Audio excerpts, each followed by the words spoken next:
Welcome to the Los Angeles Tribune page. Here you will find original news programming, exclusive digital events, and shows that are directly from the community. At the Los Angeles Tribune, we believe in giving a voice to the voiceless. We are proud to be the only national brand to empower everyday people to make a difference. Since 1886, our reputation has been built on truth and responsibility. Thank you for watching and making a difference. For general inquiries, contact today. Thank you on behalf of the Los Angeles Tribune team.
And welcome back. It is Tuesday.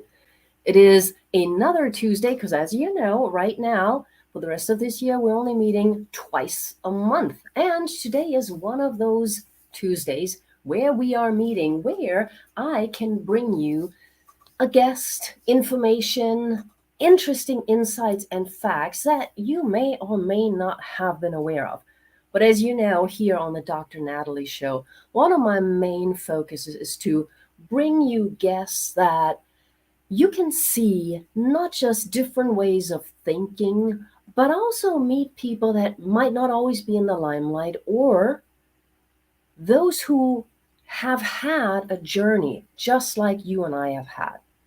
Because overnight success doesn't happen overnight. And overnight realization of your purpose also does not happen necessarily overnight. So today I have a special guest whom I met through one of those organizations that I mentioned to you a couple of times before, and that is ATL Europe. Somehow, though, I think we would have met anyhow. We shall see if that would have been true if I had not become a member. So it's kind of a moot point. But without any further ado, let me bring to you live from Dubai, where it's much warmer than here right now, Miss Carol Talbot. Hey, Carol, how are you today? Well, I'm warm here, and I know you're cold there. Well, I'm very fortunate that we actually have heating, so I am not at all complaining. You know? Okay, we're the other end of the spectrum. It's air conditioning. I know. You know, the funny thing is, air conditioning has never agreed with me. Even in the US, I used to always get sick from air conditioning. Yes, and I think a lot of people do. It's, recycling air. So you certainly need those ducts cleared on a regular basis, not just in your air conditioning, but also in your body. True. Yes, absolutely. And so you're in Dubai, and I don't know how many people know you, don't know you. I could read a bio, I could make you sound fantastic, but I'd rather have you share about your fantastic self yourself. So could you tell everybody just a little bit about you? Let them get to know you a little bit. Hi, Joy. Well, I'm about opening doors to new possibilities. So just for a moment, consider if you've ever done anything in your life where initially you thought, that's impossible, I can never do that, and yet you did it anyway. So I run a lot of what I call breakthrough experiences. And some of those are very powerful, like fire walking. I'm a master fire walk instructor. Some may be a little bit more subtle in helping people change the way they perceive the world. So if you think about from the moment you're born, you're given a name, you're brought into a particular culture, you're sent to school and taught a history that may or may not be true. So you're kind of put into a particular paradigm and way of experiencing and seeing the world. So one of the things I do is help people kind of open the curtains and see the world in a different way. And that could be, for, over 20 years, I've been a master trainer of NLP. That's neuro-linguistic programming. I like to call that the user manual for your mind. But I also work with things like timeline therapy, hypnosis, and a lot of what I call the ologies and therapies. With my friends, I'm known as a bit of a course junkie because I love learning. My passion has always been to be curious and to love learning. And as you know, Natalie, learning comes in many different forms, not just by attending programs, but through reading. Then there's the inner journey through meditation, or through introspection, solitude, but there's also traveling. There's so many ways to learn. And I love coming across information that's a little bit left of center, that's a little bit different. So right now I'm studying quantum morphogenetic physics and science, which sounds very complicated. It is, and maybe not in the way that you think, because really it's about the science of first creation and having a deeper understanding of who we truly are. Beyond this human form and expanding our consciousness in new and different ways. So I hope that gives a little introduction into who I am and the focus of opening those doors to new possibilities in all areas of life. Oh, absolutely. And you said this long word, neuroscience. Can you say that again slowly? Well, I think maybe there's two things. There's neuro-linguistic programming, and then with what I'm studying now, which is the quantum morphogenetic physics and science. So, as I said, words and the power of language. So with NLP, rather than saying neuro-linguistic programming, I like to describe it as the user manual for your mind. And who wouldn't want a user manual to understand how you operate as a human being? So if you think about, maybe there have been times when you've behaved in a way that's inappropriate, or maybe there's times when you feel emotions come up and go, ooh, not now. Or maybe there's times when you feel your right hand doesn't know what your left hand is doing. So one of the things that NLP does is it helps you become aware of your patterns in thinking and behavior. In other words, what strategies you're using to get the results that you want, and if there's certain strategies or behaviors or beliefs or patterns that are moving you in the other direction. But more importantly, it gives you tools and techniques to do something about it. So my view is that it really is the foundation in all areas of your life, whether that be relationships, whether it be your career, whether it be in communication with yourself as well as others. It's such a strong foundation. Whereas what I discovered when I was studying a lot of the other ologies and therapies, that they work some of the time for some of the people and not all of the time for all of the people. So when you have a whole toolbox, you always have something that helps people get results. And the other thing that I love with all the areas that I work in all the different pathways that I've chosen to follow to open those doors to possibilities and get people to see a new perspective, is they're all do with rather than do to. And you've probably noticed this. We live very much in a fix me culture. So rather than people taking the responsibility of how have I created my life in such a way that I'm not happy or that I'm not enjoying myself, most of the techniques and tools that I work with are do with, in that you have to take responsibility, because if you created a situation that you're not happy with, or maybe you've created a dis-ease in your body, that also presupposes that you have the ability to turn that around and create a different reality. Yeah.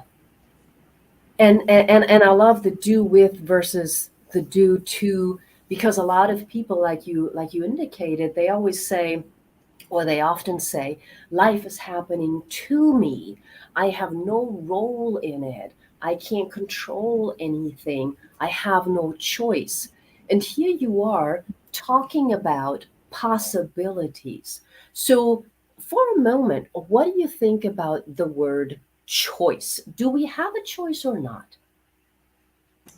That's the beauty of it, isn't it, Natalie? That we do always have a choice of how you respond and react in any given situation. And people will often say, no, I don't have a choice. You know, if I go this way, then I could lose my job. But you still have the choice whether to, go that path and run the option to maybe choose a different career path. You always do have a choice. And you Mhm. also have a choice in how you choose to respond and react to situations. Now, there's a little caveat there because we are creatures of habits and patterns. And it's Mhm. our patterns in thinking and behavior that actually create our response to circumstances and not the circumstances themselves. So, the way that I like to describe this is that if you think of your conscious mind as the conscious mind is constantly analyzing, criticizing, and judging everything that's going on. But if you think of it like a computer monitor or Mhm. a keyboard, you can key in information appears on the screen, and you respond and react to it. Right. But the unconscious mind is, well, actually, if you think about it, the monitor and screen, nothing happens unless it's connected to a hard drive. And that's, you can liken to the unconscious mind, like a hard drive on a computer. The computer itself does nothing. It runs based on the programs. You Mhm. are also dependent on the programs that you have stored on your hard drive. Right. And so what happens is most of the time, in fact, behavioral psychologists reckon that we're only operating from conscious awareness less than 5% of the time. And that's for people who are very aware of who they are. But for the Mhm. majority of the people, we're only operating from conscious awareness 1% of the time. The rest, we're like a response device responding based on the programs and patterns we've got stored on our hard drive. So the challenge here is it possible to change those programs? Is it possible to change how you respond and react? And this is where people are challenged. And this is where you get people saying, oh, this is just the way I am. Mhm. And to answer your question, we have a choice to start recognizing those programs and patterns that are helping us get where we want to be, Mhm. to recognize the programs that are maybe moving us in the other direction. And sometimes it's purely in the recognition that we have the opportunity to change, to create new programs and patterns to operate our life in a completely different way. Absolutely. It's interesting that you use the term operate, because that has so many different meanings as well.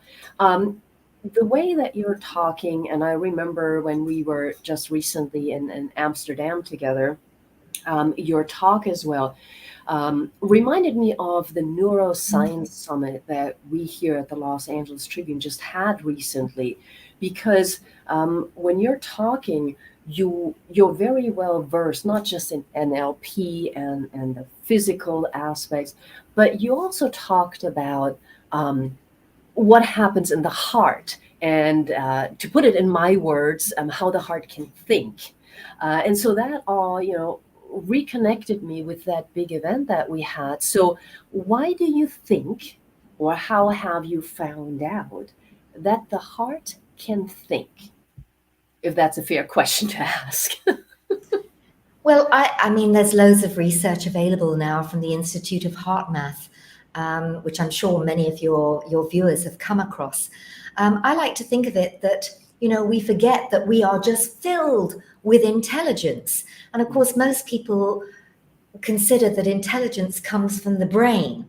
Mhm. Yet, I think it was in the mid 80s or even as late as the early 1990s, they discovered that there's a brain in the heart. Now, of course, it doesn't look like the brain in the head, it wouldn't fit, but they identified that the heart indeed has certain types of cells that mean it has an intelligence. And if you look at the electromagnetic field of the heart, it far exceeds the electromagnetic field of the brain. So when it comes, we also have gut intelligence, cell intelligence. I mean, we are just filled with intelligence. Yet we have often forgotten that. And, you know, if you think that all organisms read energy, and as human beings, we've got a little bit lazy. But in terms of the electromagnetic field that emits from the heart, you know, when you walk into a room and you hear people say, oh, there's a strange vibe here, or you meet certain people and you just connect straight away, as we did. We just felt a sort of connection. Right. Could that be something to do with the electromagnetic field that emits from the heart that almost announces your presence before you physically show up? And this is where, you know, as we deepen our awareness, as we expand our consciousness of who we really are, we, you know, expand that awareness and realize that, is it intuition, or is it tapping into that intuition and intelligence of the heart and what we're actually emitting through our emotions? Because, you know when somebody is feeling a little bit off. You also know if somebody's really excited, you know, whether it's just through their facial expressions or through their physiology, you get a feel for that. And that's, you know, where the heart emits that electromagnetic energy. We are energy, you know, all vibrating at or oscillating at a particular frequency that makes us appear as matter. Right. And when we're connecting now, the idea of the heart can think, we're all energy. A lot of times people don't choose, they do choose, don't want to choose, talk about not having a choice and limit themselves out of the fears that are patterned into their lives. And the fear, of course, is something that we want to open up, as you do with the Possibility Hub. One of the many things that you do, and you mentioned it when you introduced yourself a little bit, was the fire walking. And you don't just do fire walking, you've also added another fire component to what you can do. I've seen it on video a couple of times. So why is fire walking important to you? We know that a lot of people say it's crazy, I'm going to burn. Why is fire walking one of the methods that you embrace and have embraced for many years? The reason I choose those kind of breakthrough experiences is it's one of the quickest ways to create that shift in perception, to literally, going back to what I said earlier, open the door to new possibilities, which then give people more choices in which to run their life, to be the cause for the effect in their life. So, you know, if you think about, does the world need more firewalkers? The answer to that question is probably no. But what the world does need is more people who can face their fears with courage. So it's been estimated, and science says that by the age of about 30, where most of us are hard set in how we respond and react to any situation. I liken this to, you know, we're operating from a set menu.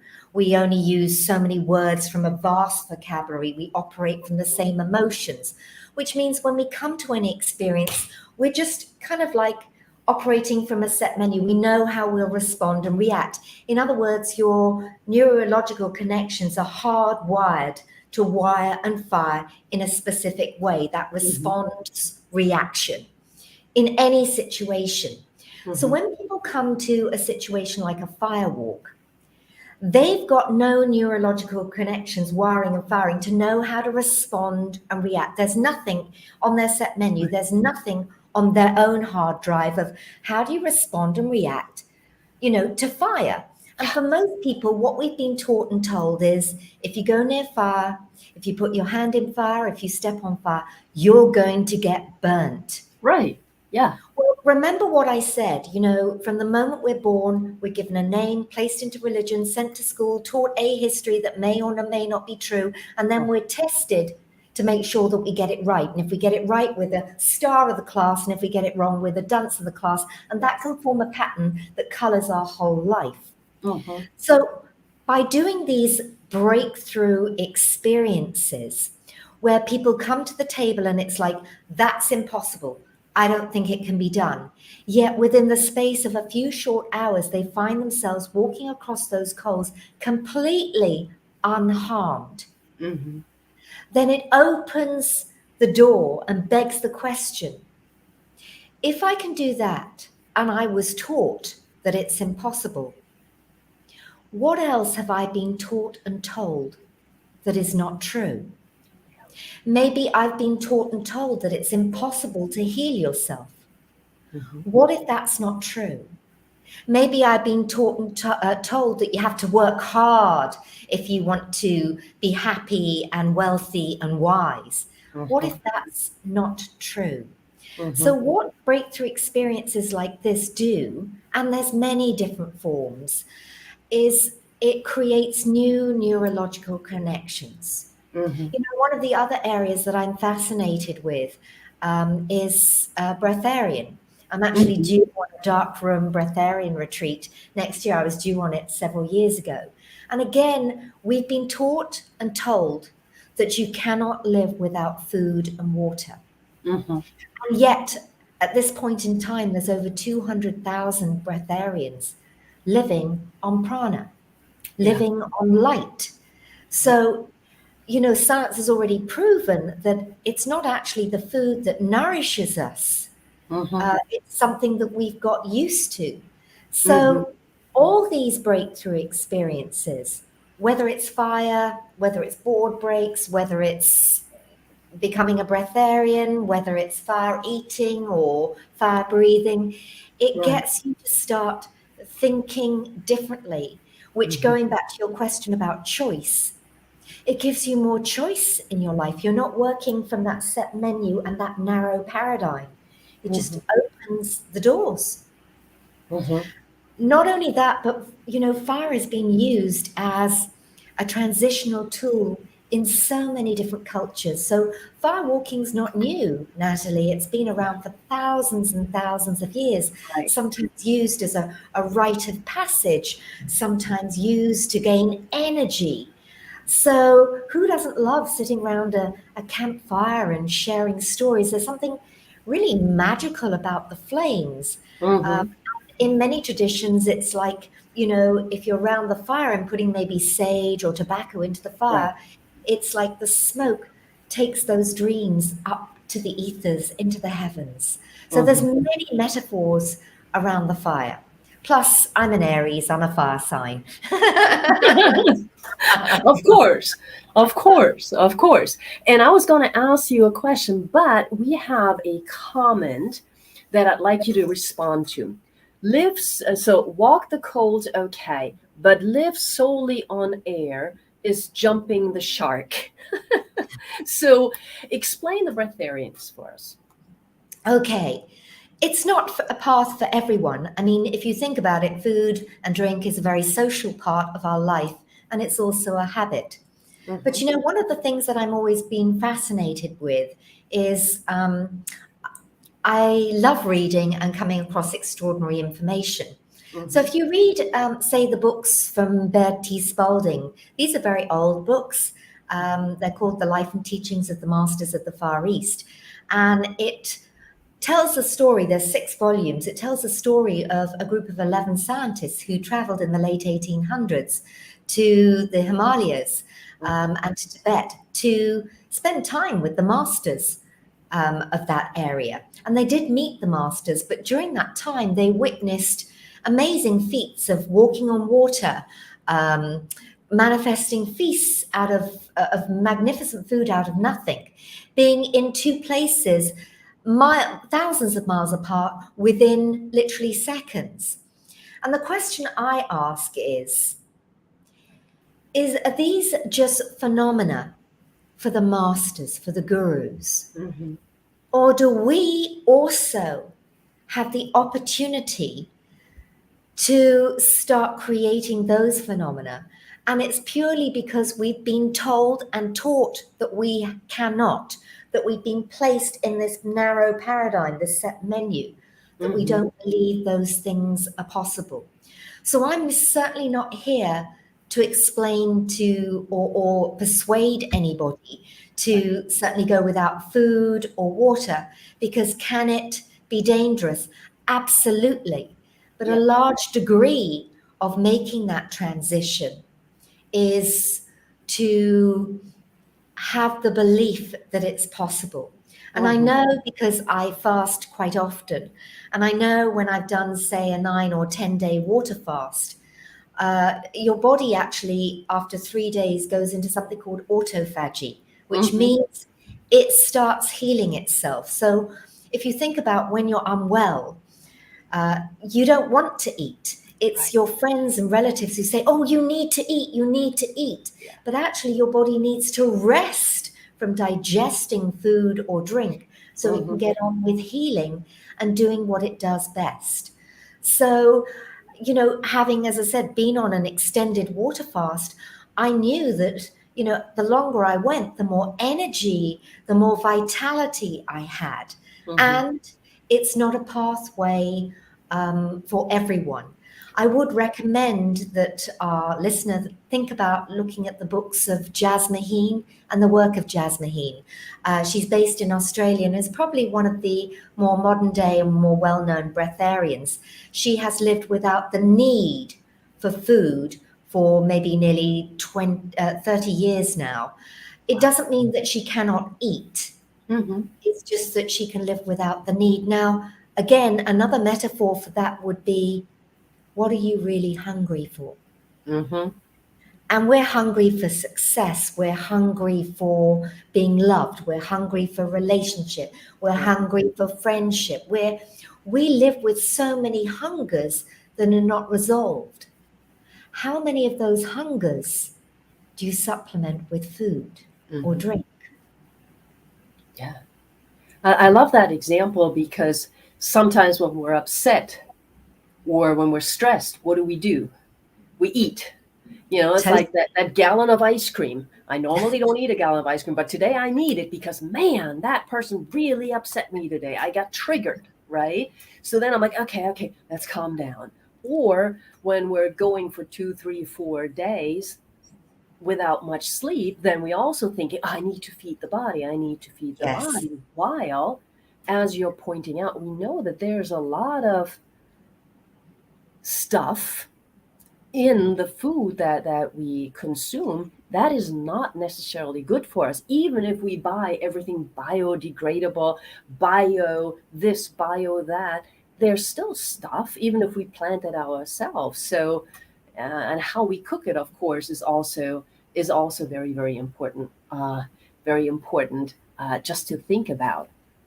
I had a different question for you when you were talking about the fire walking. And this is a conversation that I personally sometimes have with people because I, for example, don't have a lot of fears anymore. I used to have more and I overcame a lot of them. But there are things that I would say I'm simply not interested in doing. For example, roller coasters. Like right now here in Hamburg, we have the Dome again, huge roller coasters, upside down, sideways, straightways, all that stuff. When just looking at it makes me feel like, oh, why would I do that to myself? And it's not that I'm afraid of falling out. I just usually say, I don't need to test myself like that because in my life, whether it's in meditation or other things, I'm already doing a whole lot of crazy stuff. So why do that? And of course, some people would call that a cop out. Um, and, to me, it's not. However, those are the conversations. And as you know, there are a lot of social pressures, especially on the young population. Well, come on, do this. Come on, do that. It's a dare. Oh, you're afraid. And it's always that fear word that is being used. So, what are your thoughts on those social pressures, or is it a cop-out if you're saying, I don't really need to do that? No, and I really honor what you say. And this is where at the beginning, when I talked about breakthrough, people tend to think of those wow experiences like fire walking, glass walking, those kind of things, which are a more high energy. Yet breakthroughs can also come in a much more subtle, quieter way, through introspection, through meditation, maybe through voice work. I mean, for many people, I remember going to voice work and to trance dance. I don't know whether you've heard of Five Rhythms through Gabrielle Roth. And I know some of my friends say, oh, I could never do that. And what it is, you know, it's freestyle. You move your body in different ways. And of course, when you first go and you're kind of like, you know, going to the right, going to the left, and very sort of conservative, because it's like, oh, what will people think of me if I do this or do that? And then the music becomes so good and you find it liberating to move your body in new ways that you don't care what other people think. Now that's liberating. And the same goes with the voice. When I do toning or voice work with people, often people are afraid to, and you know this from, you know, your work as a speaker and mentoring and coaching people, that people sometimes need to find their voice to speak their truth, and they're all blocked here. And so when I ask them to sort of tone through the body, it's just like it cracks. It's like they can't get the sound out. Now that's another form of breakthrough, of liberation, of finding that you have a voice, that you can speak your truth, that you can be who you are. And that is a breakthrough, because most of us are busy conforming or making sure that through social media we're perceived in a certain way. We're judged by how we dress, how we look, you know, and as much as we want to be unique, we don't want to be ostracized for being too different. So there's that kind of like dichotomy. But breakthroughs come in many, many different ways.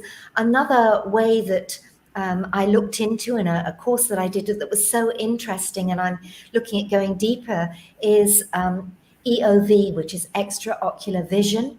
It's being able to see without your eyes. Yes. And I remember being on a program many years ago where there was a woman from South America who completely blindfolded, she could see with her hands, and somebody gave her a driving license, and you know how small the font is on there, but she could even know the color of that person's eyes, the shirt he was wearing, to the point where he said, I'll have to look at it. I don't know what color shirt I was wearing. And she got everything absolutely correct. And I remember doing a program in this and wearing the mind folds. Yes. And there's something that we can't quite believe, because when light starts to come in, we immediately say, oh no, there must be a leak in my mask. It must be leaking. When it's not. Now, children can literally learn to see without their eyes in one session, because their brain's not kind of like hardwired. They're not operating from that set menu. Now, can you imagine the breakthrough that happens when you know that's possible? Yes. And again, it means that you question everything you've been told and taught. You start to see that in the outside world, certain things do not make sense. And it allows you to start exploring how you choose to perceive the world. And as I said, that's sometimes by going within, so you change that outer reality. That is a huge breakthrough.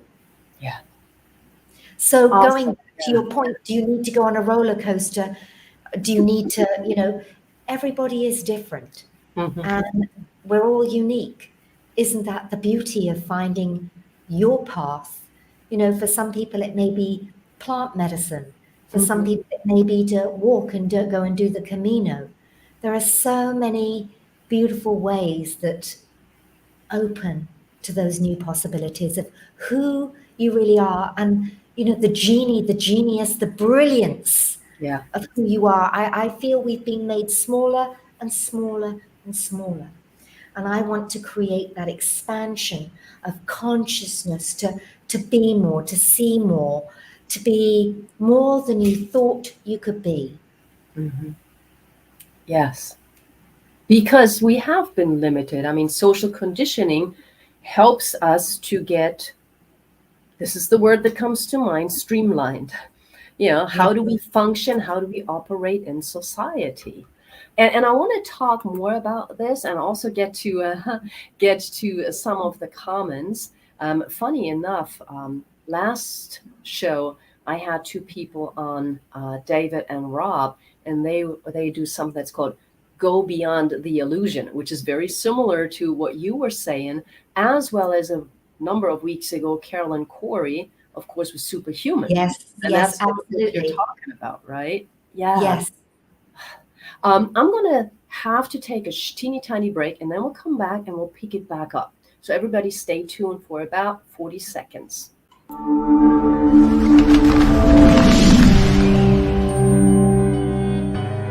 Welcome to the Los Angeles Tribune page. Here you will find original news programming, exclusive digital events, and shows that are directly from the community. At the Los Angeles Tribune, we believe in giving a voice to the voiceless. We are proud to be the only national brand to empower everyday people to make a difference. Since 1886, our reputation has been built on truth and responsibility. Thank you for watching and making a difference. For general inquiries, contact today. Thank you on behalf of the Los Angeles Tribune team.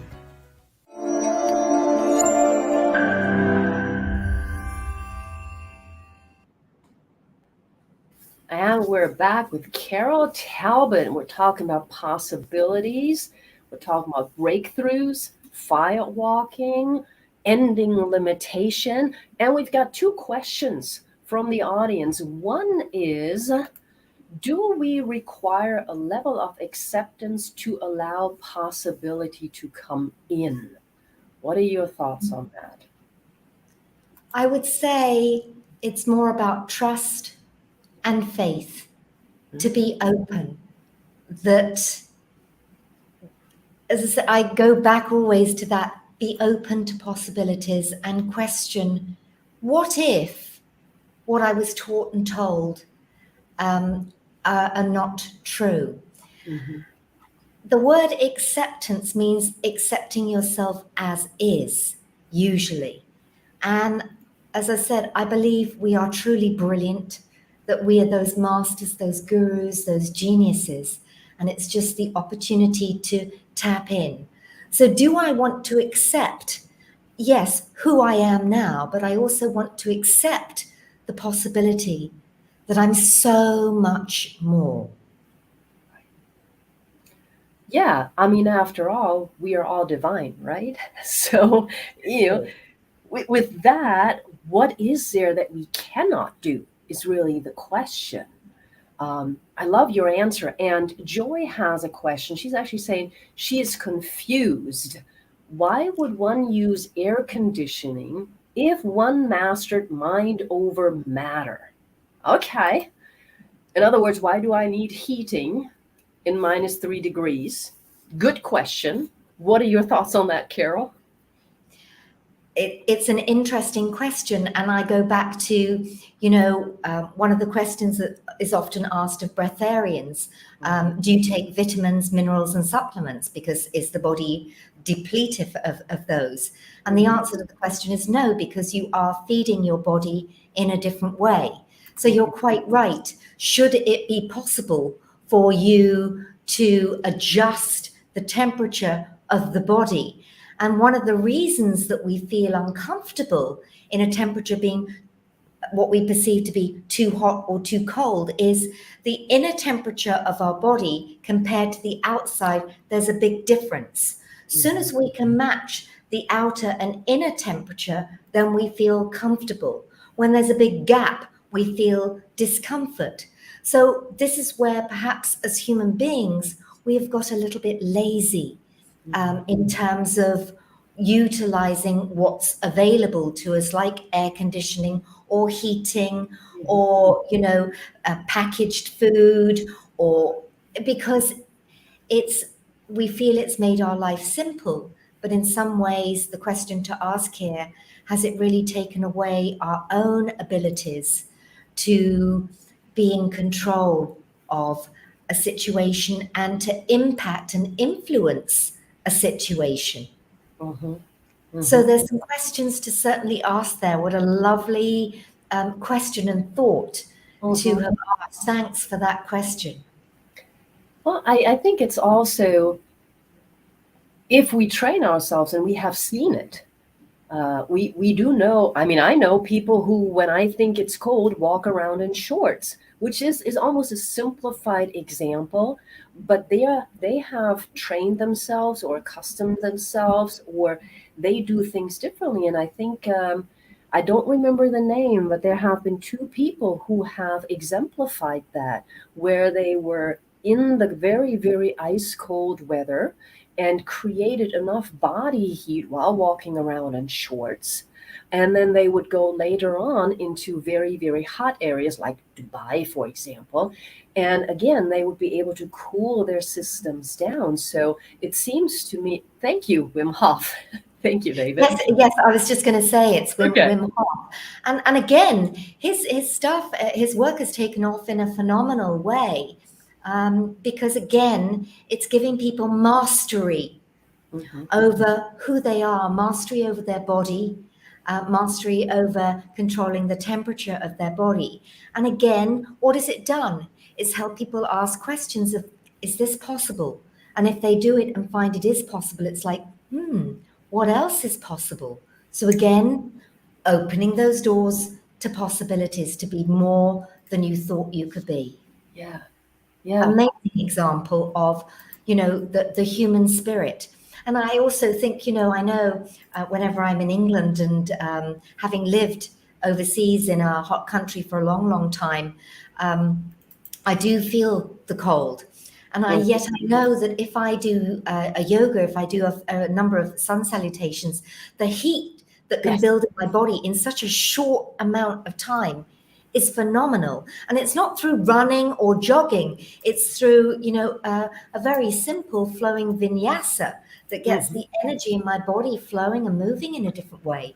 Again, that's phenomenal in its own right. Oh, absolutely. And it's funny because, I mean, I have my ritual every morning, right? And part of that ritual is actually doing yoga every morning.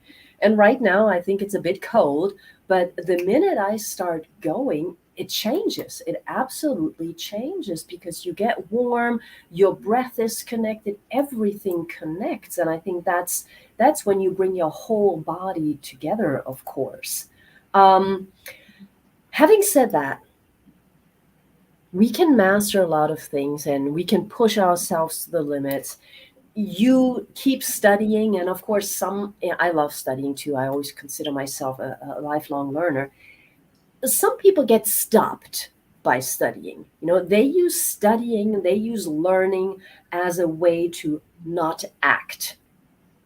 Obviously, it's like, no, I need to learn more. I need to learn more. I need to learn more. What's your thought on that? What is your advice to those who sort of think they're learning, but they're really just preventing themselves from acting?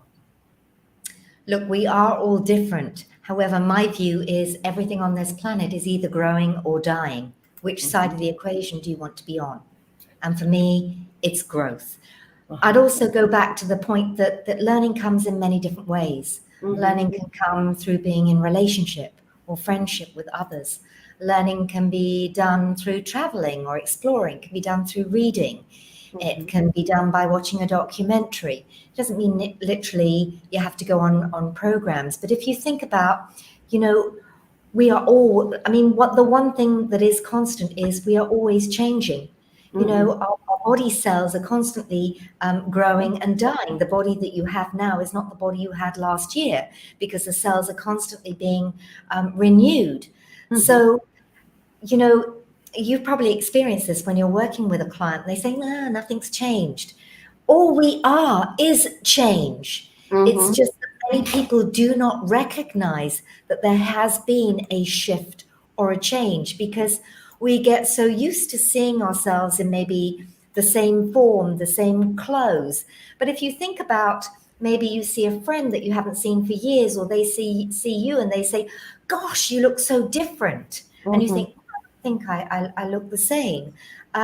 So we get used to seeing things in the same way, that we don't see the little shifts and changes that are happening all the time with ourselves and with others. So again, this is creating a habit, a pattern of, celebrating your own growth, your own, what changed today, what shifted. Did I learn a new word? Or, did I learn a new behavior today? Or did I learn to be aware of a specific behavior that may not be helping me? Yes, yes. And a quick shout out to Rex Sykes, one of our other show hosts, who's also in the room. Okay, change. If you don't notice, you don't notice, but you could. All we are is change. Every single second, Since you're mentioning that, and I know we talked about this before we went live for a moment, and you said, well, this actually is a little older.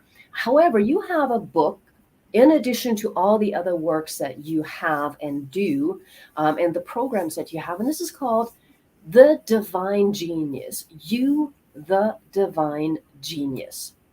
So what makes a person a divine genius in your point of view? In my point of view, Natalie, we are all genius.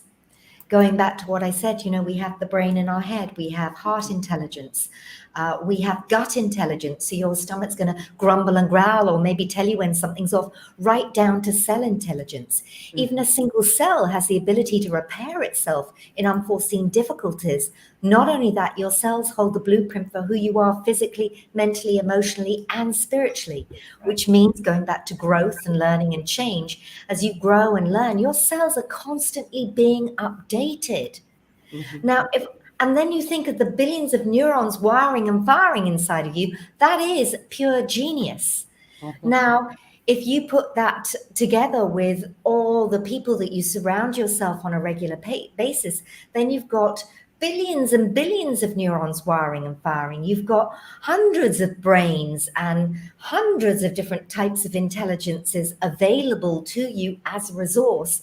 To me, that's pure genius.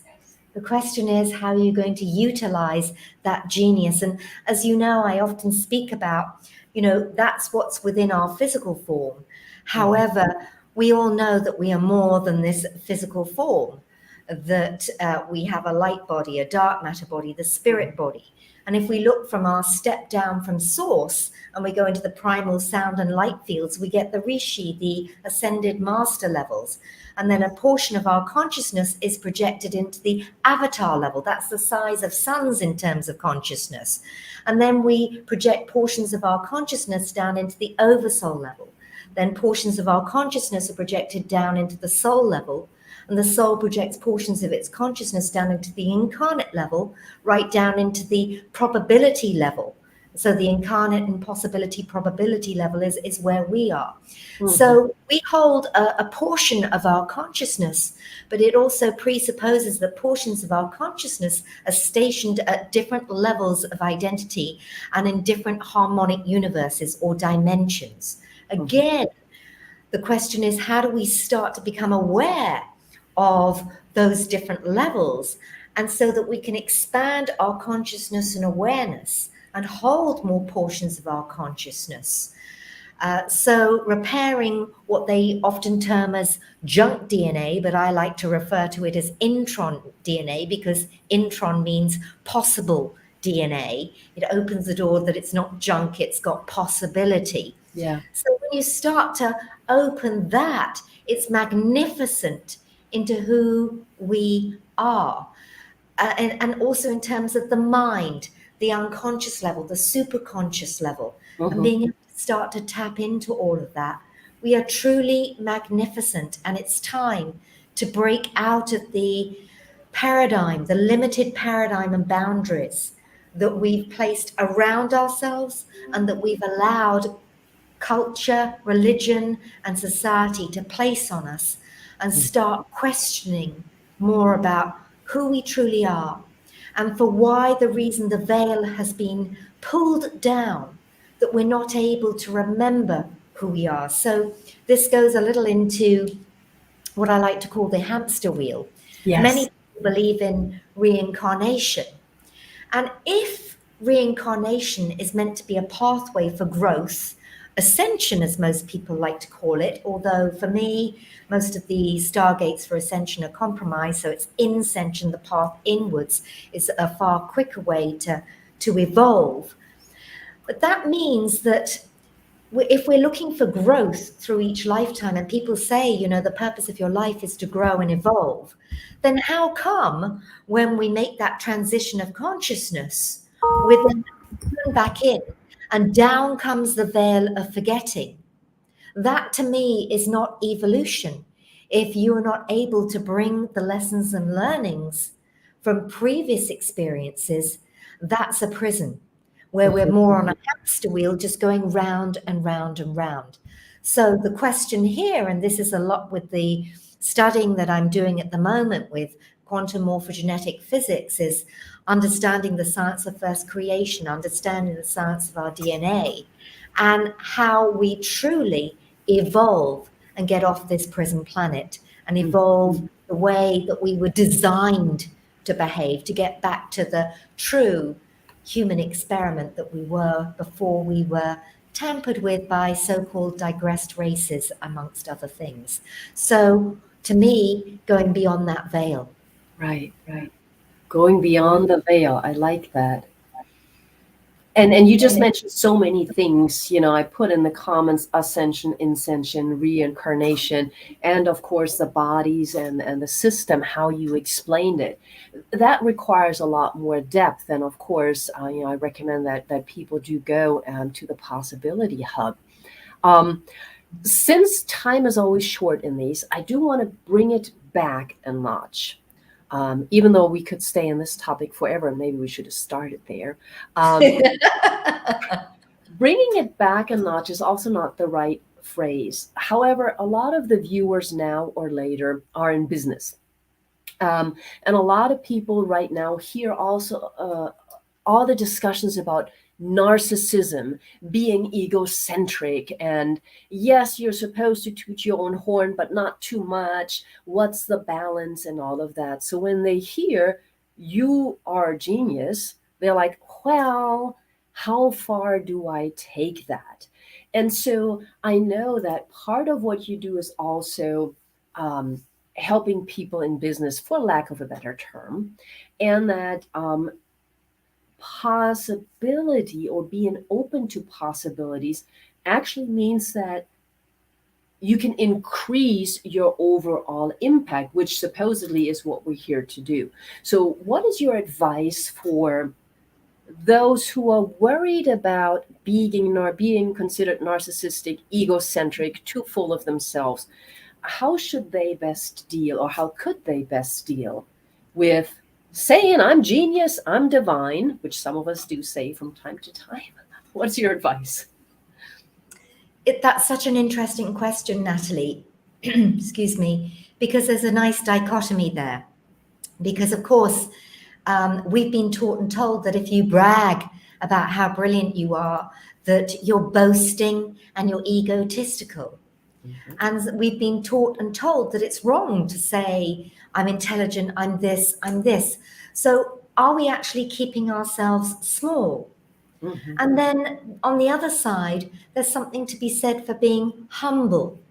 Yeah. But I go back to one of the questions was around acceptance. Mm-hmm. And I go back to, accepting all of who you are. And that means also accepting the good, the bad, the ugly, in terms of sometimes the shadow parts. When I was going through some coaching recently with one of my coaches, and up came some things, and I thought, I have to be truthful here.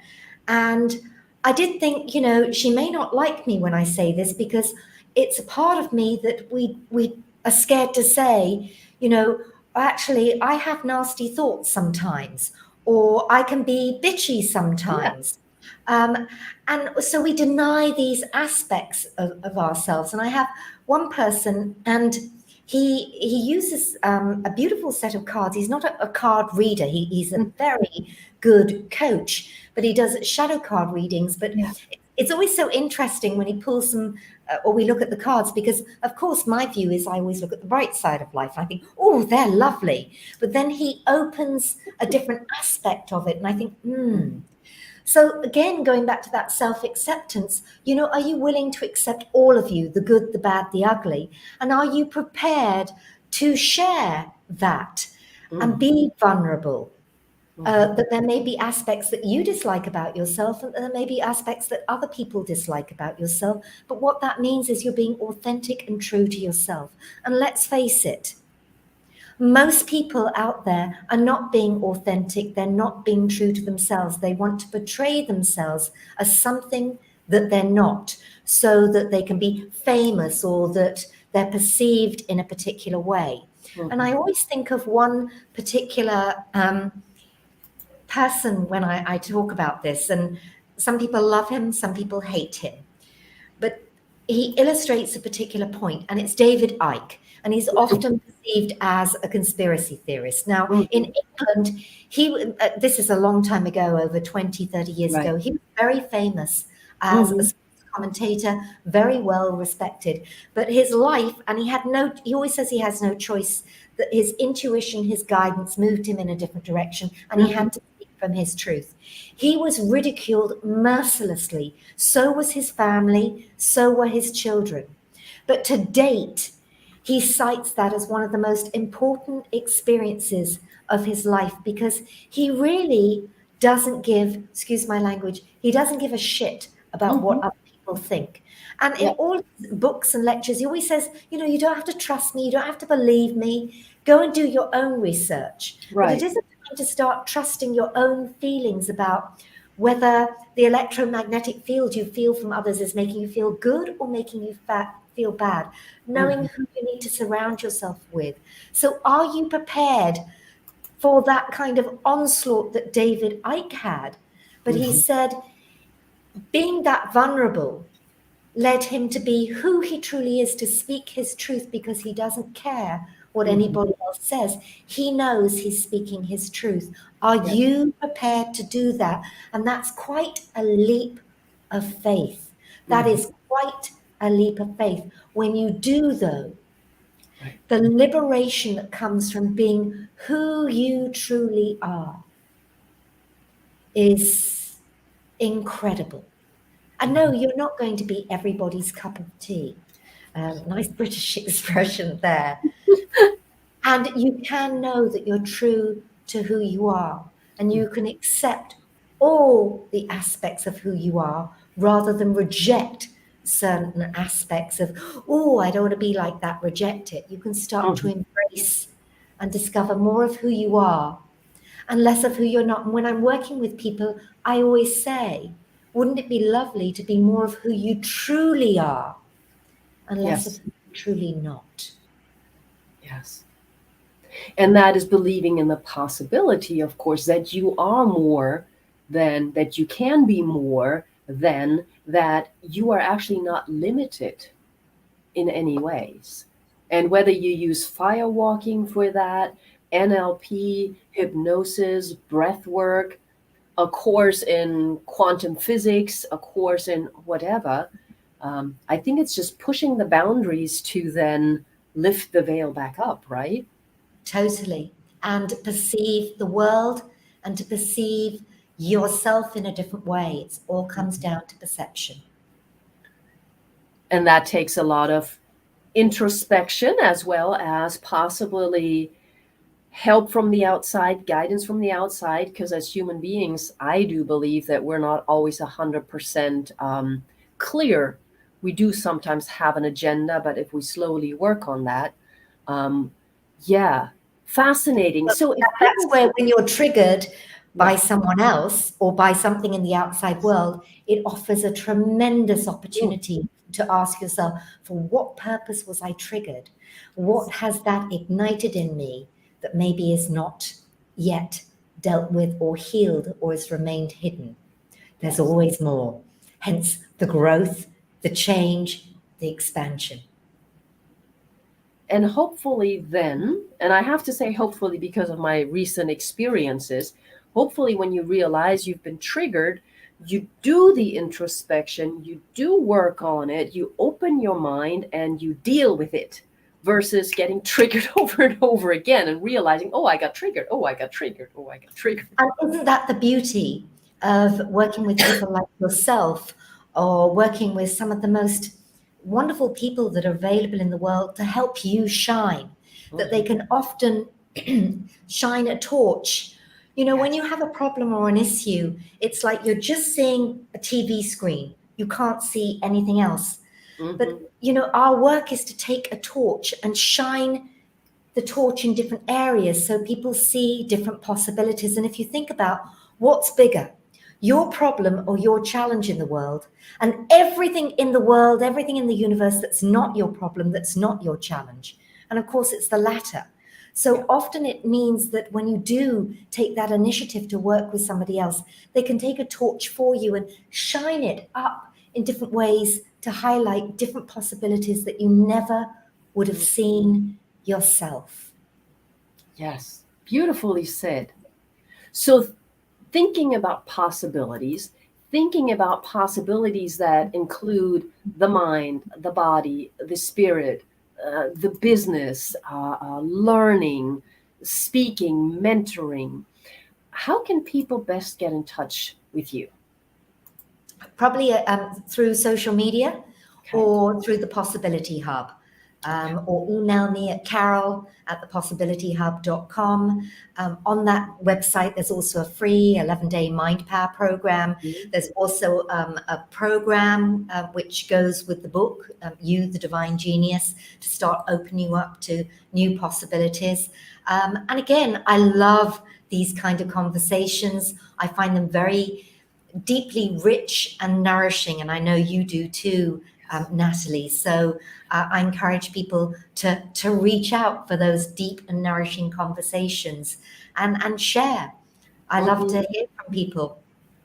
Yes, absolutely. And last thing, I know we're running a few minutes over, but Joy was just mentioning our fear of actually providing a direct means of communication via phone continues. So that's kind of interesting also. But at the same time, different time zones sometimes make the first line of contact easier, I think, through various means, and then set up that one-on-one conversation. Yes, and just a caveat there. Unfortunately, for WhatsApp calls and on most of the opportunities for free calls, they're blocked here in this region. Oh. So that's another reason not to give out a direct number, because if people try to call me on WhatsApp, I can't accept the call. They're blocked. So interesting. It's VPN lines or things like that. And yes, most people are more comfortable with different forms of connecting. But what a valid point there.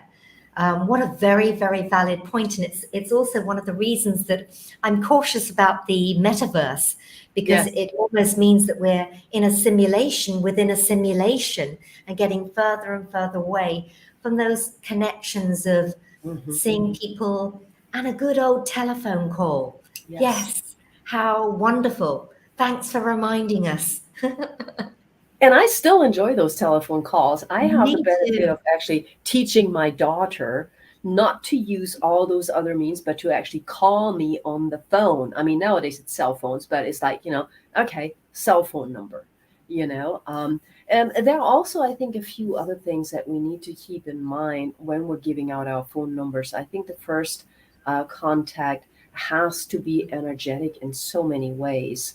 And yes, I will put in vetted as well sometimes. And we can go into that more if needed. But for right now, I think, we're here where Carol is putting herself out here. You can easily get in touch with her. And so possibilities are yours to take. Reach out. You have the possibility to talk to Carol. You have the possibility to talk to me. And I think that Carol and I might have to have another conversation sometime about more of the spiritual tenets, but we shall see. First of all, one last minute, 2 minutes just for you. what are your final thoughts that you'd like to share with the world today? I talked about being impressed when I read books about the masters who are all creating magnificent phenomena. And the question we ask ourselves, are these just phenomena for the masters, or can we also actualize those phenomena? And one of my favorite quotes is, "The path to mastery means the letting go of everything in your life that represents mediocrity." Are you ready to do that? Ooh. I will leave with that. Are you ready to do that? Thank you so much for your time, Carol. I look forward to more conversations. Everybody who was here live, who's going to be looking at the replay, thank you for your time. Reach out, and I shall see you in 2 weeks. Bye, everybody.